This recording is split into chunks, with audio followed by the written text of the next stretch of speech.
for me to respond. So now, that's a very powerful question.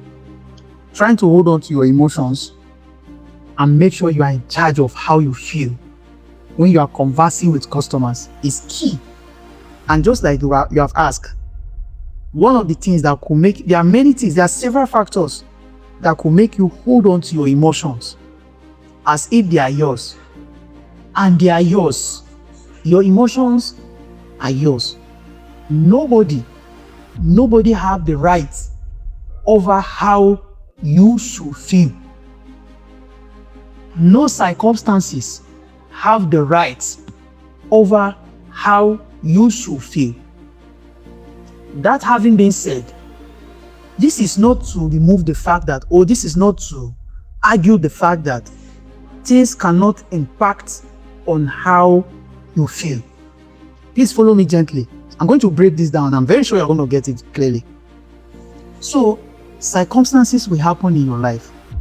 People are going to temper with you. People are going to annoy you. You are going to have an agreement with people and they are not going to meet up. Sometimes due to their lack of trust, sometimes due to their incompetency, sometimes due to lack of their carelessness, something like that, or their seriousness or something. So, but what happens is that, what I often tell people, sometimes and now those just people, events, things that is not under your control, like sickness, like even death, or whatever it is, loss of jobs, whatever circumstances that could lead you to pain. These things are true. And sometimes they are unavoidable. They are just, that is, in a way, another definition of life. Things will just happen because they have to happen.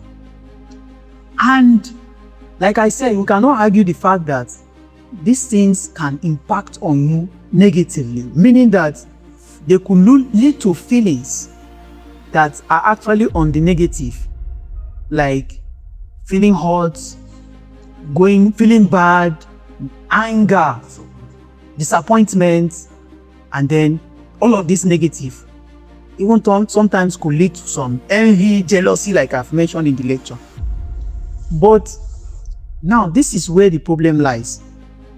Are you now going to I want to even ask you first, do you believe that how you feel, you have the power to control how you feel? You have the power, right? Yes. Now, this power can be taken away from you if you don't keep it. Listen to me carefully. The power of how you feel is automatically given to you by God, and every other person living out there have this power and control over how they should feel, irrespective of whatever an obstacle that comes from outside, externally, to impact or try to change their mood. So when these things come, you have to now find the way out. There are several methods around this. But like you asked, I like to stick to your question. If I have the time to explain further, I will do that. But let me stick to your question. So your question was, does having a purpose in life impact or reduce how painful you feel when going through some experiences? The answer is yes, a very big yes. And that's why I say it's a very big question. Now, what do we define as purpose? A simple definition I like to give myself is what gives meaning to your existence. What gives meaning to who you are? Or what gives meaning to who you must become? What gives meaning to the work you do? The activities you participate in every day. What actually makes it meaningful to you that you want to do it? Many times, I keep telling people that some people, they try to find meanings where it does not exist. Just like some Gen Zs, like I talk about in the class, some of them trying to find love where it does not exist. And I simply tell people that love exists in your heart. If you think it exists in other people, the day you lose those people, that is the day you lose love. And that's how some people tend to become bitter. And that's how some people's entire lifetime change. Why? Because the keys to how they feel is actually in somebody or somewhere else. The key to how you feel, which in another way to call it emotions, should be in your hands. And to add up, how do you make sure that this key is not just given out to people out there? It is even when you are now going into relationship with people, or even when you are selling to customers, you now want to make sure that you have a reason, you have a meaning, like a purpose why you are selling. Let me give you an example. One of the things I started doing recently, after realizing that just making money is not what you need. But making money is part of what you need. But making money is not the end of it. It is the starting point. Because money now seems to be what gives you option to be able to fulfill the purpose you have. Again, if you find a way to put your purpose in such a way that the purpose generates money, how meaningful you are able to leverage on the purpose. If it generates more money, then you keep fulfilling more purpose. And your purpose can keep getting bigger and bigger. But that you need to look for that purpose. Sometimes when I have the opportunity to talk about this thing they call purpose, I don't know which angle to just focus. Even right now as I'm talking to you, I am struggling to see which of the area I should focus on for better understanding. But let me just summarize the whole thing. Now, if you have a meaning to what you are doing, if you are, for example, you are working at a job, and I tell people, refuse to work for money as the purpose at which you are doing the work. Like making money the purpose why you are doing the job is very, very wrong. Because when you end up getting the money, you now find out that getting the money after all was not the purpose, because you now need to use the money to fulfill a purpose. But what often happens is that if you work for money as your purpose, there's every possibility, and I've seen it, that you are not always going to get the money. Do you understand? You are not always going to get the money, because working for money and working merely for money, it doesn't matter whether you are working at a job, you are working for somebody, you are working, it doesn't matter. But even as little as your job descriptions, don't look at them merely as a task. Look at them like a purpose to fulfill, like something that needs a bigger something. Many times I don't like to give people example to say this looks like a purpose to you. It's something that is deeply rooted in every individual. And the moment you begin to learn, that's why I encourage youngsters, say, go and learn. Keep learning, keep working hard, but make sure you keep learning, because if you do because you know, you are a better off person. But if you do things that you don't know, then you are always going to be working at activity level. You are going to be working at job description level. And that is very dry, my brother. You will spend overly almost all your lifetime working, but you are never going to see the result for it. Why? Because a purpose at which you fulfill those job descriptions is not known to you. And I'll give you an example. Let's assume now that I am working at a job because I have a parent that I so much love, and I want to put a smile on their face. I'm working at a job because I see myself so important to be able to impact in the job. Or maybe the product my company is selling, I want to see to it that this product change people's life out there. If you start to think like this, or the services I'm providing for customers, I see loopholes.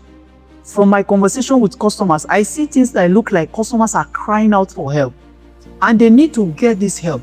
Now this time, you're not thinking about getting their money, but you're thinking about what looks more like you're fulfilling something that changes people's life. Obviously, many times, you are going to know that you're fulfilling a purpose when what you are doing is changing somebody's life for better. There's a shift. There's a transformation by what you do. And it can be visible. And many times, it should come from you. Now, this is where a lot of employees sometimes get stuck, and they don't get to build beyond who they are and who they need to be, even at the job level. What do I mean by that? So, when you are employed to do a particular thing, don't do the job dry, like a task. Daily to-do list, you just do it dry. You no longer know how to think. By the way, maybe you have never even think. But think about the job description given to you. I am to do this, I am to do this. The question is, why? Why is the company asking me to do this? Many times, if you find out that what you are doing at a company does not fulfill or make any other person's life out there better, it means that the company is not worth working with. And I tell people, work with companies, don't work for companies. What happens is, the difference is, if you work for companies. You are no longer going to care about how their services or products make the customers feel.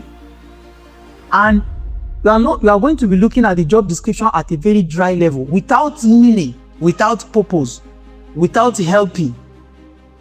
And then you just go like a robot, participate in those activities as if they are using remote control to operate it, which obviously that's what you do for a living. But what happens when you work with company? You now begin to look, why did they give me these job descriptions? Okay, this is why they gave it to me. Is there any other meaning that it has to me as a person? Okay, if it does have, how can we make it better? This is another question. If this is the job description they give to me, employee A can be looking at it from different angle because of where he's coming from, because maybe his purpose to fulfilling that looks very different. And then he's beginning to look at it from his angle. And then you too, employee B, is looking at it from his angle. Everybody is unique. And we are very, very special in delivering a particular service. In making one thing meaningful to the world. Now, by the time an employee sit down, when you now have your job description, and that's why I encourage companies, say, okay, you already have a structure, you already have a guideline, you already have a pattern that is repeatable. When people now come to fit in these spaces, don't make them like a robot that always just follow ordinarily these patterns alone. Yes, we have boundaries, we have demarcations, we have where you should go at what time, but how best you go it is entirely your business. Somebody can go that same route walking, somebody can go crawling, somebody can go running, somebody can go flying. Now, when somebody have the capacity to fly, why do you insist they must crawl? Because what the company look at a job description level, or maybe whatever level, is holy, but somebody now have what it takes to answer a calling of flying. So you have to now let people now start thinking on their own to take ownership. Obviously, one of the sessions we're going to be talking about is ownership, right? Job ownership, accountability, and self-leadership. I've worked on the session already. Obviously, maybe on the upcoming training, the company training we're going to have. But why am I telling you all of this? If you can now be able to know, have a reason, have a meaning, have a why, a very big why. Again, why can be why, but it's very small.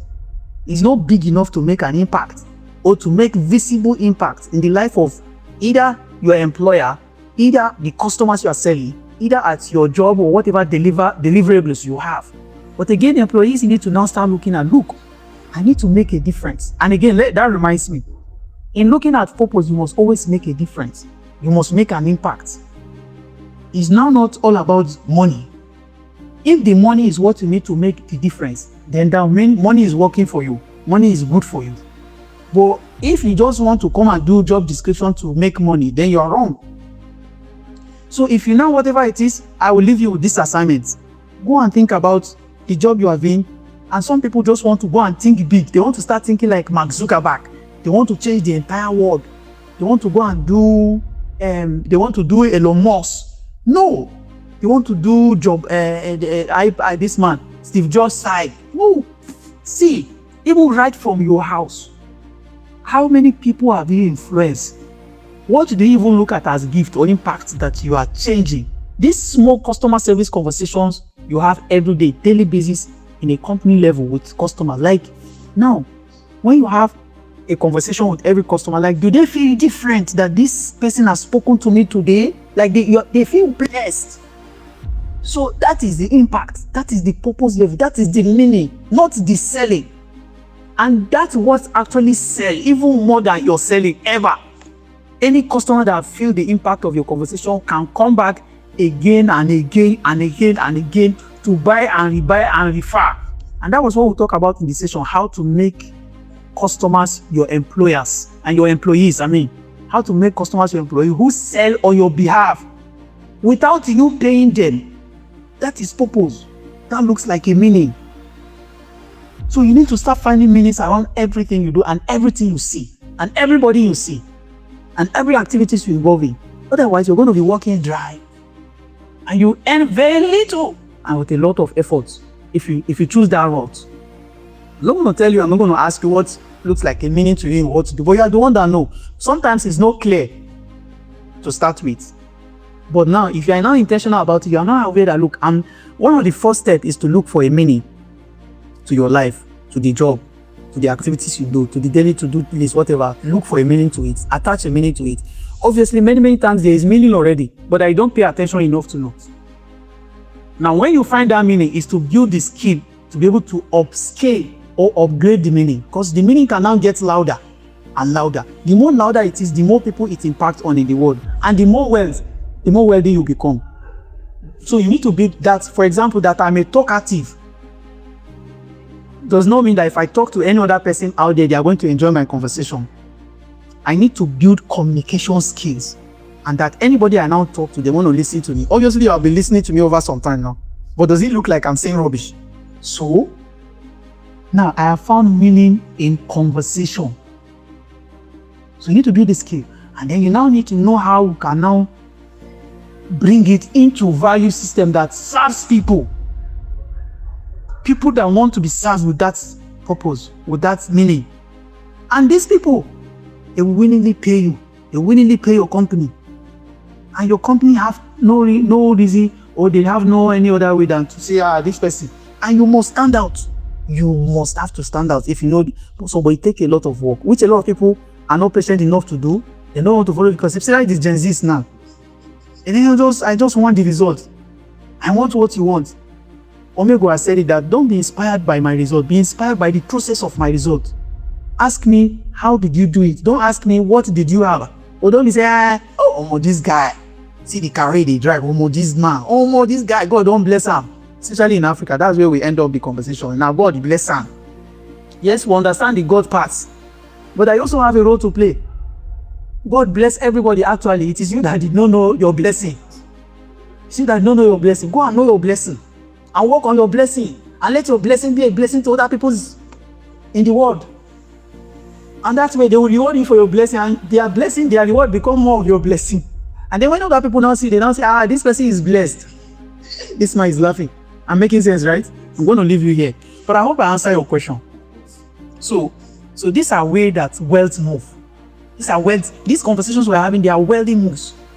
And anybody can just be wealthy. When I tell people anybody can be wealthy, they keep saying, I know God is God that bless. No, God has positioned you to be wealthy. You just do not know enough to be able to leverage on the resources. You have even ignored God's mercy in a lot of ways. In fact, I feel God should punish some people for not using the resources that God put in their hands. But God is so merciful enough to leave you like that, to wallow in poverty. But why are you still disturbing him? That makes sense. Okay. So that will be all for now. Even if you have another question, I'm not going to entertain it for today. So do you enjoy the rest of the day? Yes, sir. All right. Take care. I would have work for my wise. Yes. Work on your whys. I read this book by Simon Sinek. Starts with what? Start with your why. It was just season this. I've not read the book yet. Start with your why by some. I've not read it, but I have it in my list of books to read this year. Because I'm working a lot with purpose discovery and so many other things, self-leadership, self-discovery, and so many other things like that, which has to do a lot of way your self-realization first before any other thing. So because you are the key to the world, if you are not open, even if they put you inside resources, you are not going to know it. That's what usually happens. So, and why some people are missing it? Let me say this final part. Why some people are missing it? They keep thinking that it is when I go up there that I'm going to. No! The job you are doing at the moment, Oga, what difference are you making? If you can't make as little as making conversation with customer and influencing their decision, then what else you want to influence?